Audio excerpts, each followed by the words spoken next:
सद्बुद्धि, सन्मार्ग और कार्य का संकल्प देना, अडिग रहे विश्वास तुम पर, ऐसा अंतः कर देना। मेरे हृदय में आने में तुम्हें कोई संकोच न हो। हे गुरुदेव, मुझे नज़रों से दूर कभी न होने देना। हे गुरुदेव, मुझे नज़रों से दूर कभी न होने देना। नमस्कार, गायत्री चिंतन धारा में आप सभी का स्वागत है। आशा है आप स्वस्थ होंगे, प्रसन्न होंगे। मित्रों, आज हम आदिशक्ति, जगत जननी या जगदम्बा आदि नामों से जाने वाली उस आदिशक्ति के बारे में बात करने जा रहे हैं, जो इस सारे ब्रह्मांड को बनाने वाली महाशक्ति है। हम उस देवी के बारे में बात नहीं कर रहे हैं जो किसी की बेटी है, किसी की पत्नी है, या उसने किसी असुर को मारा है। नहीं, आज का विषय बहुत ही बड़ा और उतना ही महत्वपूर्ण भी है। आप सोच कर देखो, जब ये सारा ब्रह्मांड पैदा भी नहीं हुआ था, है ना धरती बनी थी, न ये चांद तारे थे, न अंतरिक्ष था। जो भी था तो एकमात्र केवल परमात्मा ही अस्तित्व में था।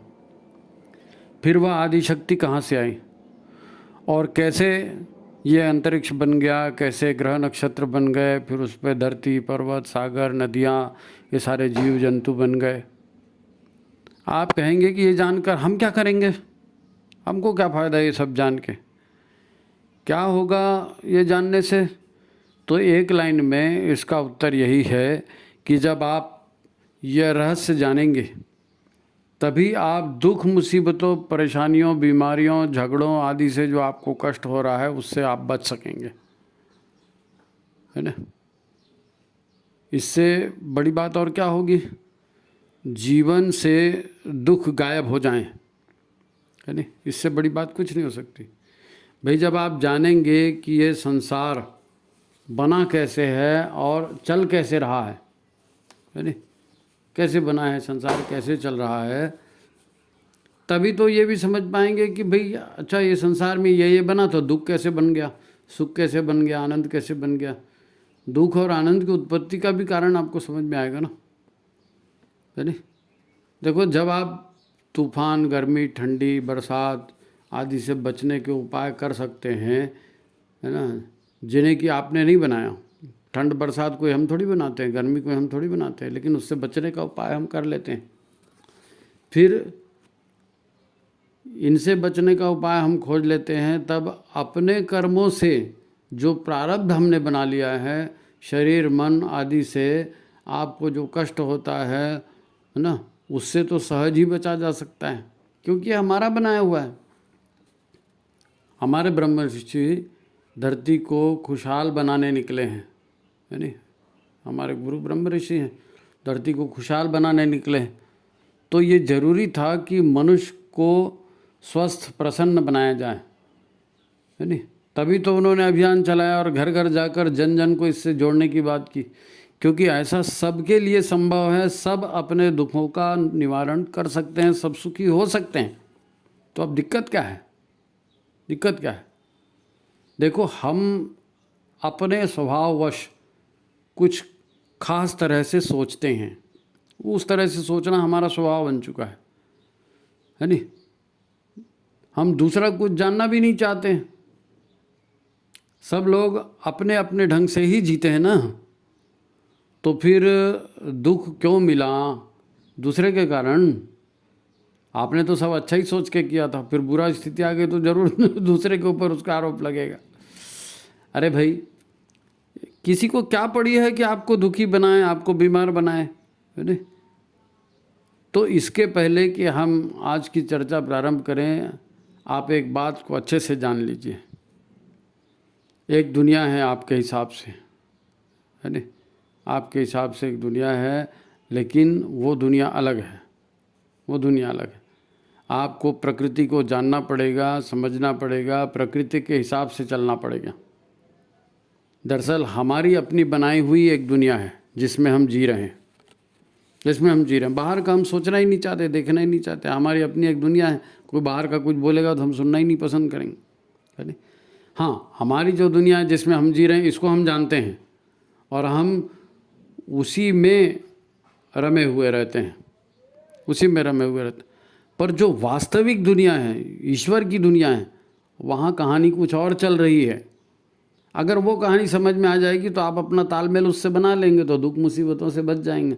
लेकिन हमारी स्टोरी अलग चलती है, भगवान की दुनिया अलग ढंग से चलती है नहीं। तो हमें उसका कोई भान नहीं है जो भगवान ने दुनिया बनाई है। मित्रों, ये बड़ा महत्वपूर्ण विषय है और उपयोगी विषय है, आंखें खोल देने वाला विषय है। तो आप पहले चैनल को लाइक कर लीजिए। सैकड़ों लोग देखते हैं वीडियो को, लेकिन चैनल को ही लाइक नहीं करते, वीडियो को ही लाइक नहीं करते। लाइक करना, शेयर करना, ये तो हम मांग करना हमारा हक बनता है। बड़ी मेहनत लगती है भाई वीडियो बनाने में। आप लोग लाइक शेयर तो किया करो कम से कम, है नहीं। तो चलिए बात को शुरू करते हैं। तो हम बात आदि शक्ति की, जगत माता को जानने समझने की कर रहे हैं, ताकि हम ईश्वर के विधि विधान और प्रकृति के नियमों का ज्ञान प्राप्त कर सकें, ताकि जीवन में आने वाली झंझटों से बचा जा सके। अब इसके लिए यूँ तो गायत्री महाविज्ञान बड़ा अनमोल ग्रंथ है, उसमें सारी बातें दिए हैं, है नहीं। अब जिसको इतना समय नहीं है कि गायत्री महाविज्ञान पढ़ सके, तो इसका सार संक्षेप गायत्री चालीसा में भी दिया है, सरल रूप में समझा दिया गया है नहीं। फिर भी बात हमें समझ में नहीं आती, ये तय है समझ में नहीं आती, तो हमको समझना चाहिए। अगर समझ में नहीं आती, हम कष्टों में पड़े रहेंगे ऐसे ही, है नहीं। गायत्री चालीसा कहता है, पारस परस कुधातु सुहाई।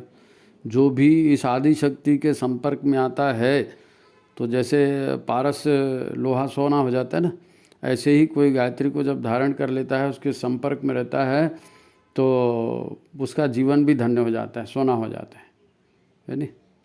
तुम्हारी शक्ति दिपै सब ठाई, माता तुम सब ठौर समाई। कोई भी कहीं भी है, अगर गायत्री के संपर्क में आता है तो अपने जीवन को सोना बना सकता है नहीं।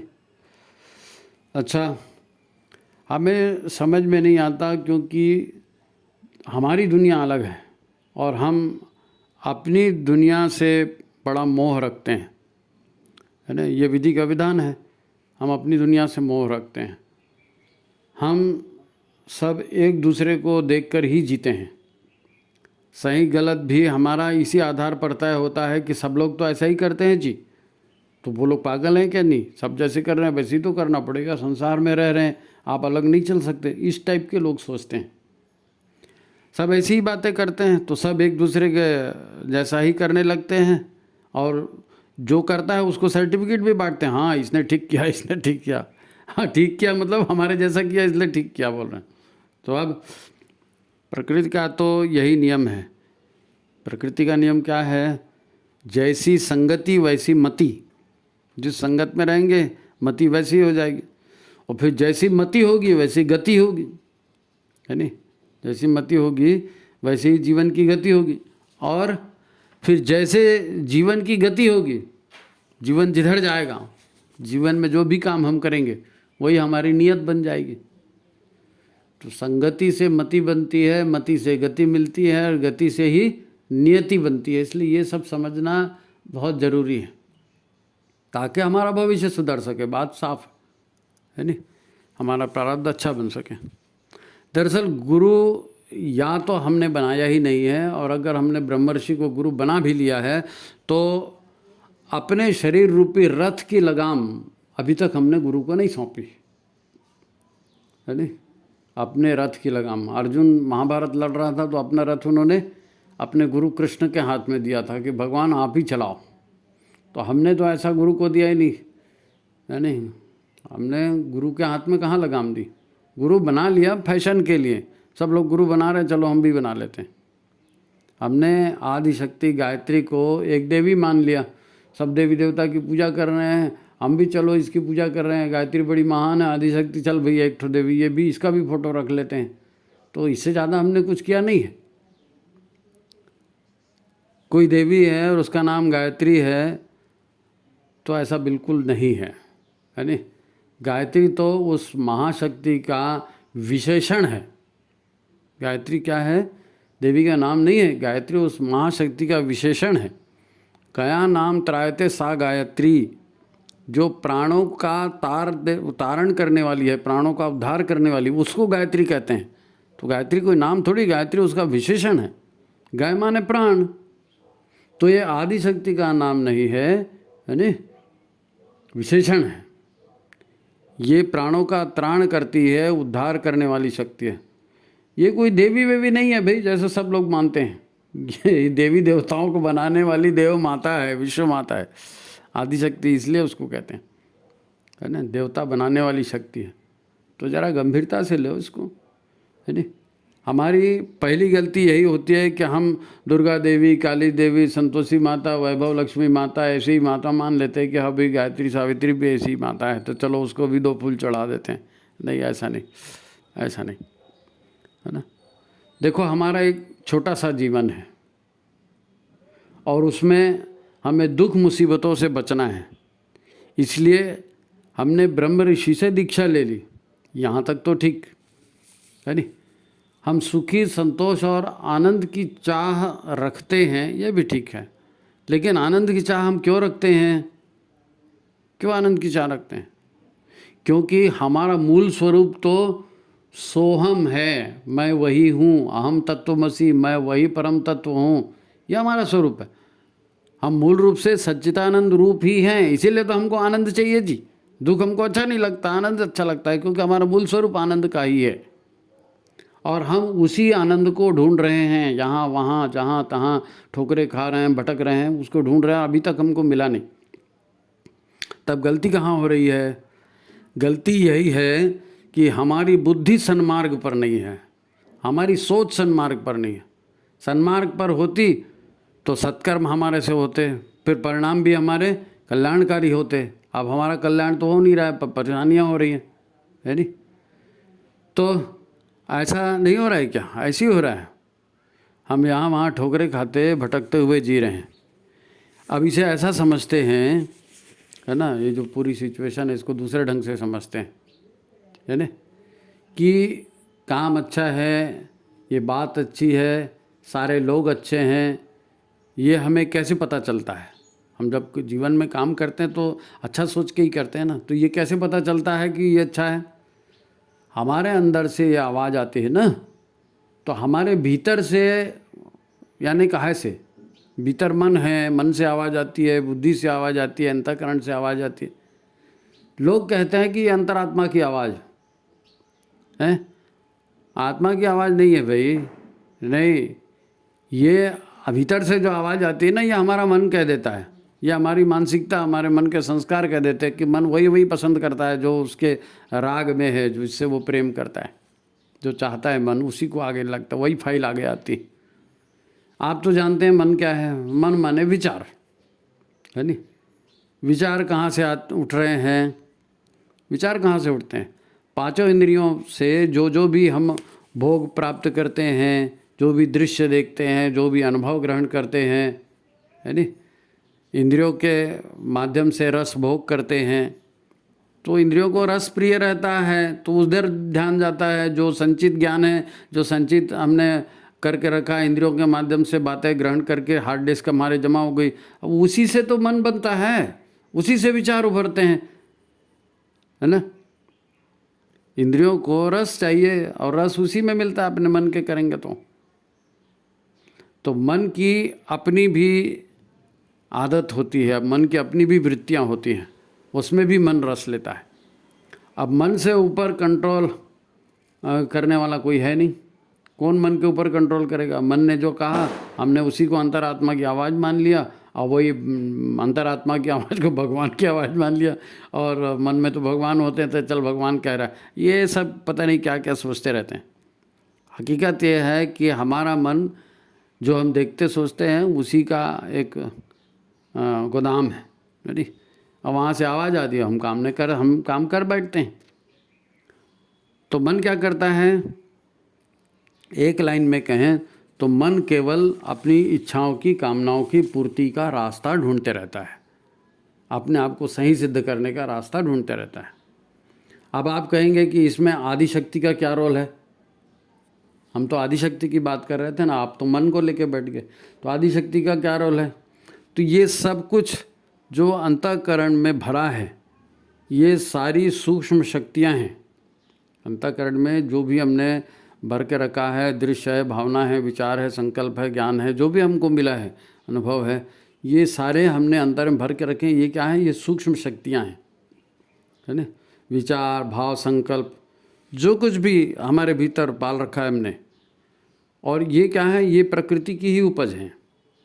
ये कोई ईश्वर ने नहीं दिए, प्रकृति की उपज है। शरीर प्रकृति से बना है, शरीर का सूक्ष्म रूप मन है, और मन की ये सारी शक्तियाँ, ये सारी प्राकृतिक शक्तियाँ हैं भाई, प्रकृति की उपज है। इसी के प्रभाव में हम अच्छे बुरे कर्म करते रहते हैं और अच्छे बुरे परिणाम पाते रहते हैं, दुखी या प्रसन्न होते रहते हैं, है नहीं। तब जब सत प्रवृत्तियाँ काम करती हैं हमारे भीतर की, तो अच्छे परिणाम देती हैं, और जब तमस प्रवृत्तियाँ काम करती हैं तो फिर विनाश होता है, दुर्गति होती है, रोग शोक प्राप्त होता है नहीं। अब सत प्रवृत्ति, रज प्रवृत्ति या तम प्रवृत्ति, ये तीनों आदि शक्ति की ही शक्ति धाराएं हैं। सत रज तम तीनों जो हैं प्रवृत्तियाँ कहाँ से पैदा हुई हैं? आदि शक्ति से ही पैदा हुई हैं, जिस आदि शक्ति की हम चर्चा कर रहे हैं। हो गया ना मन तक इसका खेल। तो जो प्रकृति के साथ काम करती हैं वो ये तीन शक्तियाँ हैं, सत प्रवृत्ति, रज प्रवृत्ति और तम प्रवृत्ति। आप गायत्री चालीसा में गाते हैं ना, ह्रीम श्लीम क्लीम मेघा प्रभा, जीवन ज्योति प्रचंड, शांति क्रांति जागृति प्रगति, रचना शक्ति अखंड। तो ये ह्रीम श्लीम क्लीम यही तो है नहीं? ह्रीम श्लीम क्लीम यही है। तो अब खुद से प्रश्न हमको करना चाहिए कि हमने आदि शक्ति की कौन सी धारा किस प्रमाण में अपने भीतर संजो के रखी है। अगर हमने सत प्रवृत्ति संजो के रखी है तो अलग परिणाम आएगा, रज प्रवृत्ति रखी है तो अलग परिणाम आएगा, तम प्रवृत्ति है तो अलग परिणाम है, क्योंकि उस प्रवृत्ति जिसको हमने संजो के रखा है वैसी रुचि जागेगी, वैसी रुचि जागेगी, और फिर जैसी रुचि जागेगी, मति जागेगी, वैसे ही हम काम करेंगे। तो रिंग माने सत, सत प्रवृत्ति, श्रिंग माने रज, और क्लिंग, क्लिंग माने क्लिंग माने तम, है नहीं। काली कहते हैं ना, कली काल, काली ये तमस, ये क्लिंग है, रिंग स्लिंग क्लिंग, है नहीं। इनकी बड़ी शक्तियाँ बिना परिणाम दिए ख़त्म नहीं होती। यदि आपने किसी तरह की प्रवृत्ति अपने मन में पाल रखी है, सत प्रवृत्ति, दुष्प्रवृत्ति जो है ना, तम रज तम जैसी प्रवृत्ति पाल रखी है, तो ये बहुत शक्तिशाली प्रवृत्ति है। ये ऐसे ही नष्ट नहीं होगी, ये कर्म करवा के छोड़ेगी आपको, आज नहीं कल, है ना। सत रज तम यही प्रकृति का मूल गुण तत्व है। इसी के कार्य करने से, इसी से परिणाम हमें प्राप्त होते हैं। जब हमारे ब्रह्म ऋषि कहते हैं कि गायत्री की उपासना इस मंत्र से करो, ये मंत्र सब कुछ दिला सकता है, तो वो मंत्र बारंबार उच्चारित करके हम अपने भीतर के तमस और रजस प्रवृत्तियों को भस्म करके सत प्रवृत्ति का संचय करते हैं, सत प्रवृत्ति का संचय करते हैं गायत्री मंत्र का जाप करके। क्या कहता है गायत्री मंत्र? गायत्री मंत्र ये कहता है ना, उस दुखनाशक सुख स्वरूप, है ना, श्रेष्ठ परमात्मा को हम अपने अंतःकरण में धारण करें, और वह परमात्मा हमारी बुद्धि को सन्मार्ग में प्रेरित करे। यही तो प्रार्थना है। तो हम बार बार प्रार्थना कर रहे हैं ना कि परमात्मा हमारी बुद्धि को सन्मार्ग में प्रेरित करे। क्या कहते हैं? कि बुद्धि को परमात्मा सन्मार्ग में प्रेरित करे, ये प्रार्थना है। इसे समझ लें, ध्यान से सुने। हमारी पांचों इंद्रियां जो भी देखा, सुना, पाया, यानी अनुभव किया, है ना, भोगा, उसका राग द्वेष मन का जो भी है वो सबको संभाल के रखती ना अपने अंदर में, है ना। ये संस्कार, ये प्रवृत्तियाँ ही हमारे प्राण का नियोजन कार्य में करती हैं और कार्य संपन्न होते हैं। तो इन किस प्रवृत्ति को आपने हृदय में रखा है, संजो के रखा है, तो भगवान से प्रार्थना करते हैं कि हमारी बुद्धि को सन्मार्ग में प्रेरित करें। इसका मतलब क्या होता है? जब भी हमारे मन में कोई काम करने का विचार आता है तो हम दिमाग से सोचते हैं ना कि यार ये काम करूं कि नहीं करूं, तो काम करूं कि नहीं करूं। अब जैसे मन की प्रवृत्तियां होगी तो बुद्धि भी उसी रंग में रंग जाती है, बुद्धि भी तामसिक हो जाती है, बुद्धि भी राजसी हो जाती है, बुद्धि भी सात्विक हो जाती है। तो जब सात्विक बुद्धि होगी तो तामसिक कार्य के लिए मना करेगी, है नहीं, राजसिक कार्य के लिए बना करेगी। बोले बेटर ये है कि तामसिक राशि नहीं, हमको सात्विक काम करना है, सात्विक चिंतन करना है, ये अंदर से आवाज आती है। इसलिए हम प्रार्थना यही करते हैं कि हमारा अंतःकरण में सत्व का प्रभाव बढ़े, सत्व का प्रभाव पड़े। गायत्री यही तो कहती है ना, उस बुद्धि को सन्मार्ग में प्रेरित कर। बुद्धि से अच्छी आपकी सत्वृत्ति रहेगी तो फिर कोई भी वृत्तियाँ रहे, जब काम करना है कि नहीं करना है उसके पास जाएगा तो वो रिजेक्ट कर देगी कि नहीं ये काम बुरा है, इसको मत करो। संयम को मजबूत बनाना है तो यही काम करते। अब आप देखो ना, जितने भी अपराध संसार में हो रहे हैं, लोग ही तो करते हैं ना इन अपराधों को, कौन करता है? और ये लोग अपराध क्यों करते हैं? क्योंकि इनका मन करता है, इनका मन कहता है कि नहीं यही अच्छा है, इसी को करना है। तो लूट खसोट, हिंसा, है ना, और शोषण, अपराध, आलस्य, प्रमाद, छल, लूट, चोरी, चकारी, ये सब लोग अपनी मर्जी से करते हैं, कोई इनको फोर्स थोड़ी करता है। इनके मन में वो प्रवृत्तियां हैं लेकिन बुद्धि सन्मार्ग में नहीं है। तो बुद्धि सन्मार्ग में नहीं है तो जैसी प्रवृत्तियां हैं उसी तरह की बुद्धि भी हो गई, तो तामसिक बुद्धि हो जाती है। तो ठीक है भाई, हाँ ठीक है, बाद में करेंगे जी, हाँ लूट लो ना जी, हाँ माल ले लो ना जी, सब तो ऐसे ही करते हैं जी। तो फिर ऐसे उटपुटांग तर्क आते हैं, ये सद्बुद्धि से ऐसे तर्क नहीं आते। तो गायत्री मंत्र सद्बुद्धि की धारणा की प्रार्थना करता है, तो उसका रिजल्ट आपको देखना है तो उस व्यक्ति के व्यवहार में दिखेगा। गायत्री व्यवहार में दिखती है, और गायत्री व्यवहार में दिखती है तो यज्ञ होता है, लोक सेवा होती है, सत्कर्म तो होते हैं ना, यही तो है। लोग अपनी मर्जी माने अपने मन की मर्जी। अब मन, बुद्धि, विचार, संस्कार ये सब तामसी है तो सत्कर्म कैसे होंगे, है नहीं? परिणाम भी दुखदायी होंगे। अब ये दुख सभी को मिल रहा है, सभी को मिल रहा है, क्योंकि सबका व्यवहार, सबकी सोच एक ही जैसी है ना, तो परिणाम तो दुखदायी होंगे। यही तो प्रकृति का विधान है, आदिशक्ति का विधान है। वो जो कहते हैं ना कि कर्म का लेख मिटे न रे भाई। अब अंतःकरण में सारा तामसी डाटा ही फीड किया हुआ रखा है, तामसी प्रवृत्तियां ही, तामसी प्रोग्राम ही सारे फीड किए हुए हैं। तो हार्ड डिस्क जब भी चालू होगी तो काम तो वही निकलेगा, है वही रिजल्ट आएगा। देखो, सत्प्रवृत्ति भीतर में होगी, सद्बुद्धि होगी तो यज्ञ की लहर भी भीतर से उठेगी, सेवा की लहर भी भीतर से उठेगी, सबको सुखी करेगी और करने वाला भी तृप्ति अनुभव करेगा, है नहीं? देखो, एक व्यक्ति गायत्री साधना करता है, यम नियमों का पालन करता है, योग के मार्ग पर चलता है, सत्कर्म करता है, तो दुर्भावनाओं के जंजाल से मुक्त होता है। अंतःकरण की दुर्भावनाएं, बुरे संस्कार, इनसे मुक्त होता है, अपने सच्चिदानंद स्वरूप को वो पा लेता है नहीं?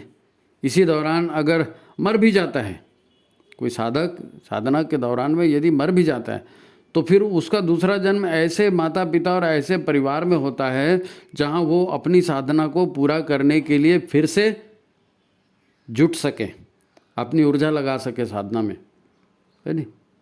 वो उस दिशा में चल रहा है तो भगवान उसको और अवसर देते हैं कि हाँ तुम इसी में चलो, तो दूसरे जन्म में भी वो इसी करता है।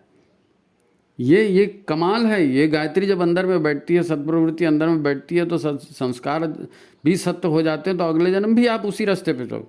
यदि एक साधक किन्हीं कारणों से साधना के दौरान पतित हो जाता है, भोगों में रुचि लेने लगता है, भोगों के प्रति उसका आकर्षण बढ़ जाता है, तो फिर ईश्वर उसको अगले जन्म में राजा बना देते हैं।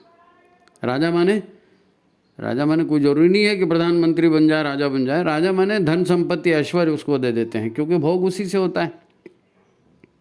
तो उसका स्तर कहाँ था? पहले साधक था, अब कहाँ आ गया?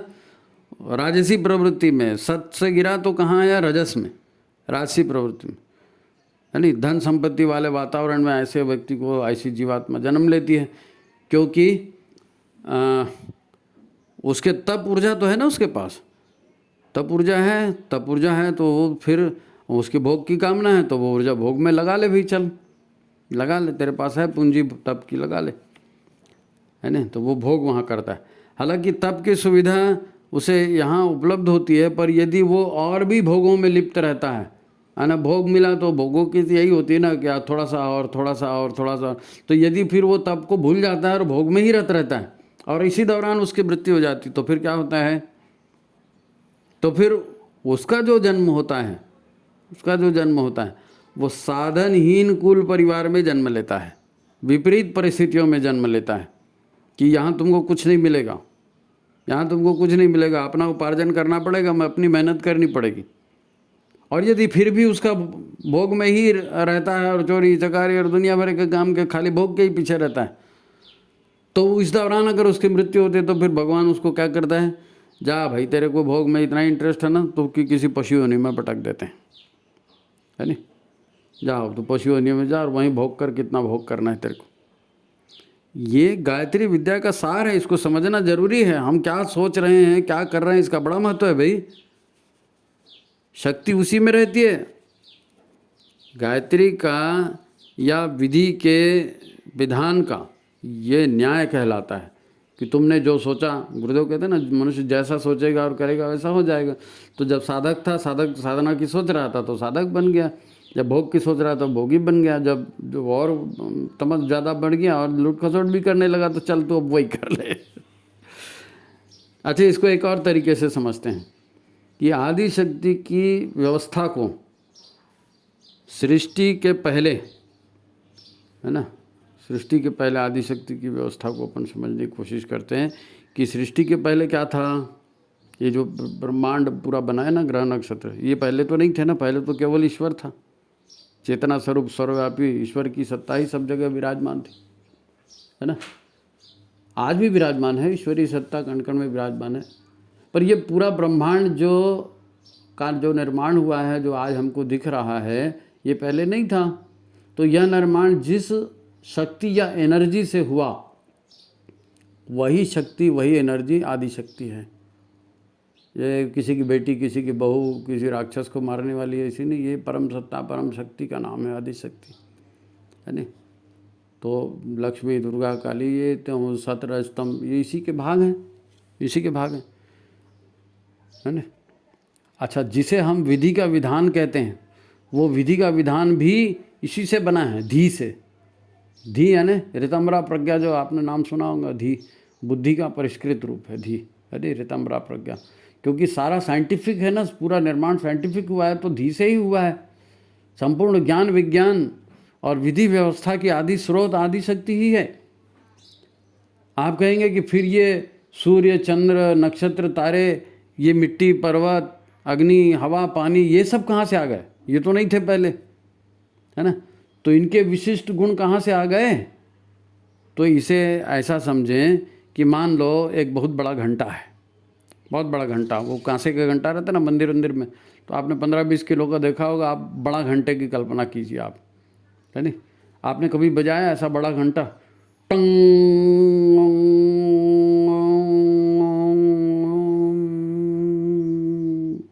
है ना, वो टंग करते हैं, लेकिन वो उच्चारण कहाँ पे होता है? ओम में बदल जाता है, ओम की ध्वनि निकलने लगती है। अच्छा, ओम की ध्वनि निकल रही है पर घंटा वहीं के वहीं है, घंटे को कुछ नहीं हुआ है, वाइब्रेशन पैदा हुई, वाइब्रेशन, है नहीं, उसकी वाइब्रेशन जो है वो ओम की ध्वनि पैदा कर रही है ना। वो ध्वनि अलग है और घंटा अलग है। ऐसे ही हमारा जो प्राचीन साहित्य हमें बताता है कि सृष्टि का निर्माण परमात्मा के एक संकल्प से हुआ, परमात्मा के एक टंकार से हुआ। रौद्र, रौद्र, रौद्र कहते हैं रुद्र, रुद्र बड़ा भयंकर जो बोलते हैं ना, उसके लिए रौद्र शब्द यूज है। परमात्मा की एक रौद्र टंकार से हुआ। और वो टंकार काहे से हुई थी? संकल्प से।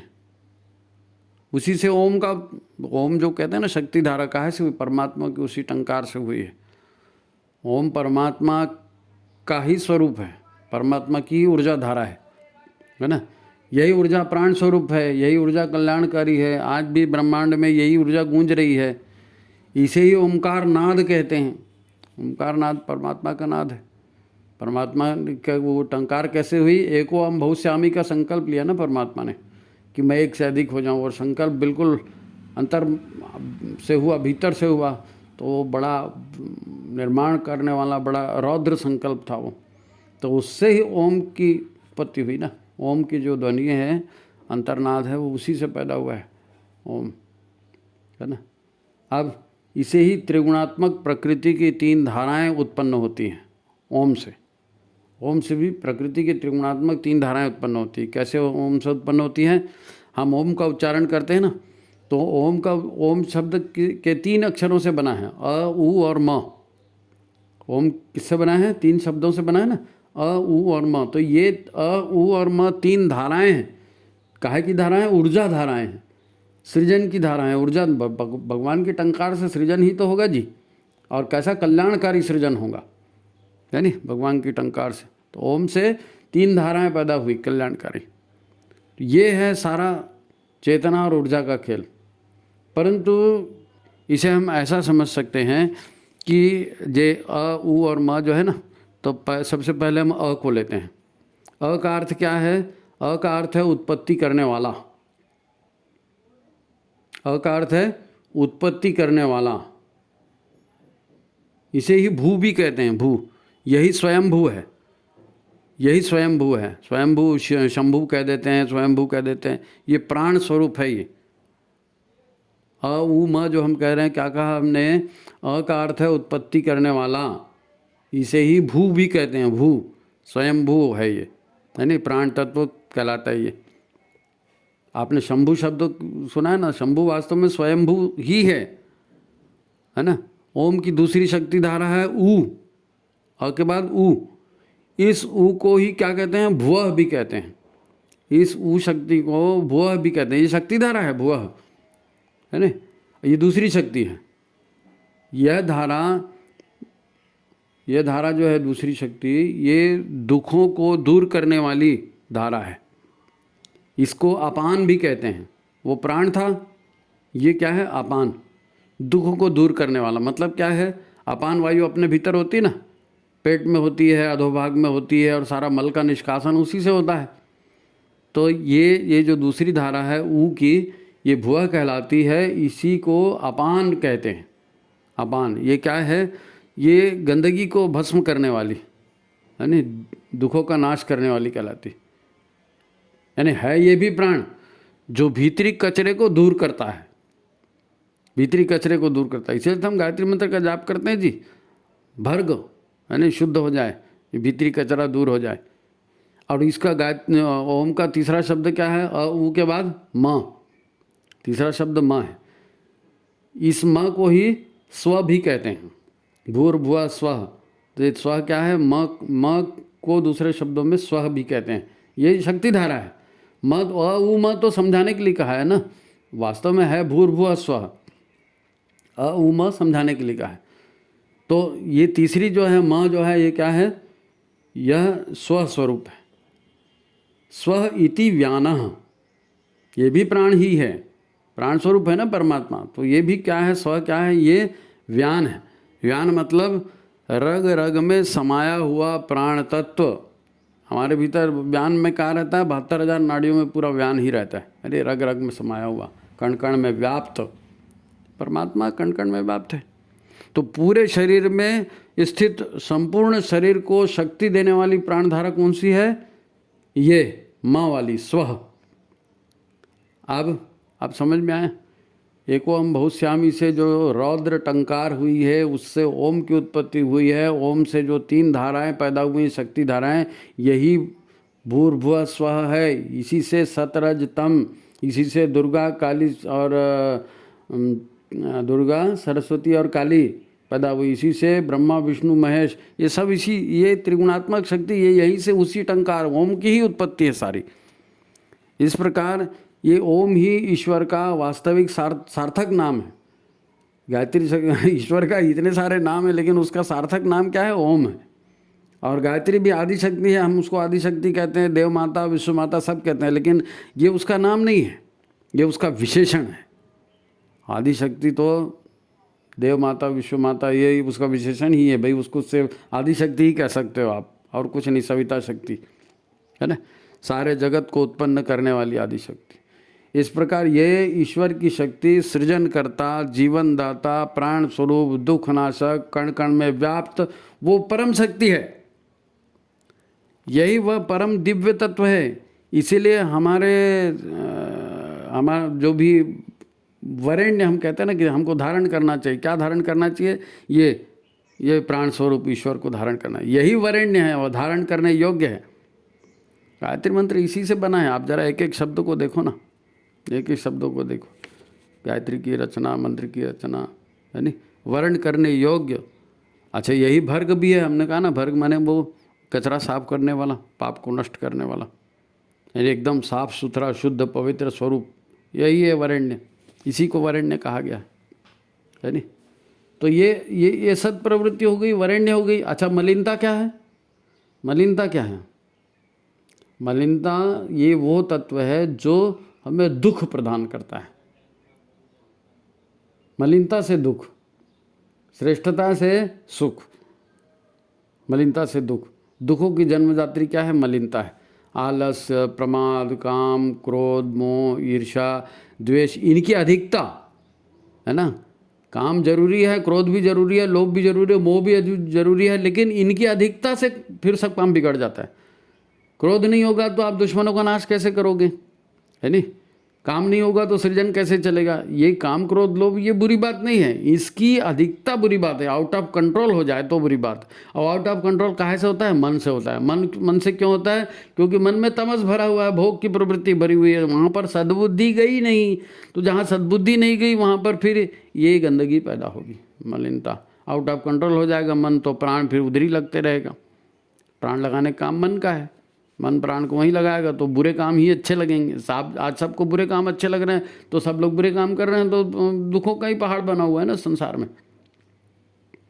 जब इनमें इनकी अधिकता होती है नहीं, दुखों को उत्पन्न करने वाली मलिनता की जब अधिकता हो जाती है तो ये सारा का सारा मिलकर के आत्मा को ढक लेता है, आत्मा को भी मलिन कर देता है अंतःकरण।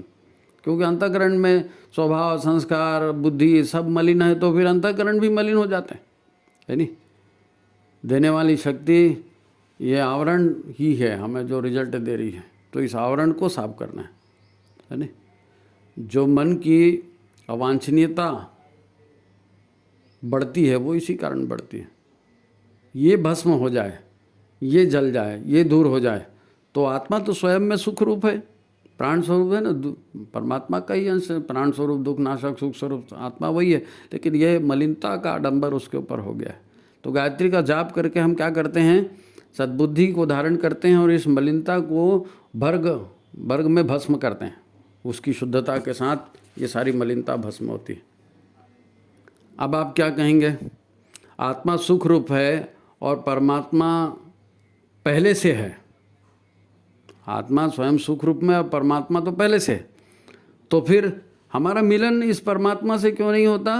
हमारा परमात्मा से मिलन इसी मलिनता की वजह से नहीं होता। ये मलिनता हमने ओढ़ के रखी है, अंतःकरण है ना। अंतःकरण, तुमने आंगन नहीं बुहारा कैसे आएंगे भगवान। तो आंगन बुहारने की जरूरत क्यों? मलिनता की वजह से। तो ये मलिनता कौन हटाता है? गायत्री हटाते हैं। भावपूर्ण गायत्री का जाप करेंगे, है ना, विह्वल होकर जाप करेंगे कि हे भगवान ऐसा कर दो, हे भगवान ऐसा कर दो, तो वो फिर शक्ति वहाँ उत्पन्न होगी, फिर वो करेगी, है नहीं। वो उदाहरण हमने आपको दिया था ना, एक शायद पिछले वीडियो में था, पता नहीं, कि शरीर में बुखार आ जाता है। और काहे से आता है? शरीर के भीतर गंदगी पैदा हो जाती है, विष तत्व। तो विष तत्व जो है वो विपरीत परिस्थितियों को पैदा करते हैं, तो फिर टेम्परेचर बढ़ जाता है ना, बुखार आ जाता है, दुख उत्पन्न होता है, फिर भोजन में स्वाद नहीं रहता। शायद पिछले ही वीडियो में इसको बताए थे। अब वो मल हट जाए शरीर का, अंतःकरण का, तो बुखार अपने आप दूर हो जाता है, फिर मुंह की कड़वाहट भी दूर हो जाती है, फिर भोजन भी अच्छा लगने लगता है। यदि तो मनुष्य तो है देवता, सोहम अहम तत्वमसी सब कुछ है, लेकिन ये मलिनता का आवरण है। और ये क्या है? ये किसी ने दूसरे ने नहीं चढ़ाया, ये हमने ही उसमें रस लिया, हमने ही उसमें रस लिया। हमारा मन उधर ही प्रवृत्त हुआ और हमने कंट्रोल नहीं किया, हमने कंट्रोल नहीं किया। तो भगवान ने भी कहा ठीक है, साधना नहीं हो रही है, भोग नहीं हो रही, चल ठीक है मनुष्य बन जा, मनुष्य नहीं हो रही, ठीक है पशु बन जा। तो मन आपको कहाँ ले जा रहा है? मन आपको ले जा रहा है पतन के मार्ग पर। क्यों ले जा रहा है? क्योंकि उसके संस्कार वैसे ही हैं।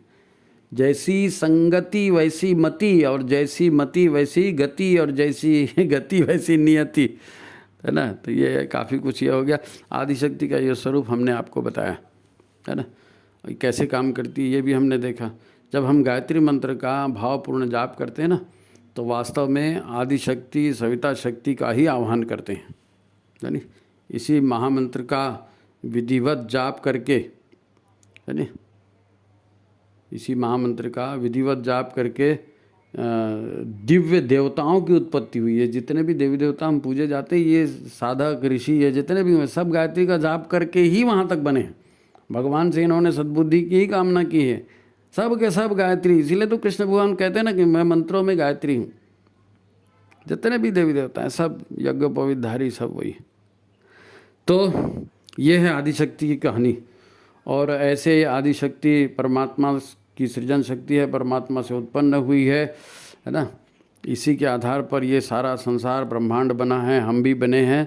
और हमको अब क्या करना है, हम अपने, हमारे भीतर भी प्राण शक्ति है, जहाँ हम प्राण शक्ति का नियोजन करेंगे वही परिणाम हमें प्राप्त होंगे, है ना। तो गुरु की शरण में जाएं और देखें, अनुभव करें, साधना करें। गुरु ने साधना का ही मार्ग दिया है, गायत्री वह साधना से ही फलित होती है। तो आज की बात आप ये है, अगर समझ में नहीं आया तो इसको 2-4 बार और देखिए, आप सुनिए इसको, है ना।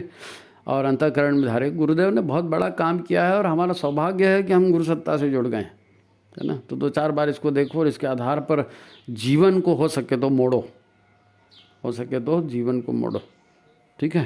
तो आज की बात ही समाप्त करते हैं। और वीडियो चैनल आपको कैसे लगता है, हमारे प्रोग्राम कैसे लगते हैं, आप कमेंट ज़रूर करिए और सुझाव दीजिए आप किस विषय पर वीडियो चाहते हैं, तो हम फिर उस तरह का और कार्यक्रम आपको सामने प्रस्तुत करेंगे। तो ठीक है, आज की बात समाप्त। सभी को प्रणाम, नमस्कार।